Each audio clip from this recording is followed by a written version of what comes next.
A new U.S. intelligence report finds several researchers at China's Wuhan Institute of Virology were hospitalized for an illness in November of 2019. Yet, China reported to the World Health Organization the first patient with COVID symptoms wasn't recorded until nearly a month later. Capitol Hill correspondent Erik Rosales reports.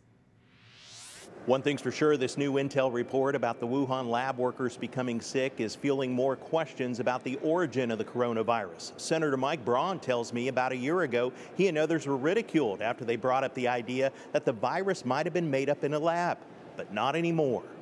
All of a sudden, you're now out talking about we need to investigate it. The administration's saying it. Of course, they're wanting the WHO to do it. This should be the independent commission, if you ever needed one, when you look at what the COVID saga has done to our country and to the world. Senator Braun, along with Senator Josh Hawley, have introduced a bill that would force the Biden administration to declassify intelligence related to the COVID-19 origins. We really need to dig in much deeper, and we need to push for that to happen. The WHO needs to do a thorough investigation. Senator Joni Ernst tells me about a year ago she discovered American tax dollars were given to the National Institutes of Health and then to the Wuhan lab in China for research. She's now trying to get her COST Act passed, which would force organizations like the NIH to show where tax dollars are being spent.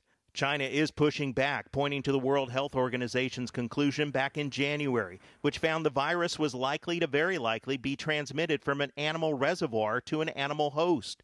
The top Republican of the House Intelligence Committee, Congressman Devin Nunes, continues to say China remains the biggest threat to the U.S. They're not hiding the fact that they want world domination. Their economy continues to grow. They continue to steal our secrets. And what they're really looking at doing now is they want to displace the United States as and the dollar, the U.S. dollar specifically, as the world's reserve currency.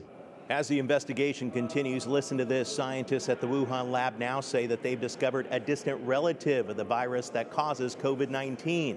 And this may be the tip of the iceberg of new viruses. At the Capitol, Erik Rosales, EWTN News Nightly.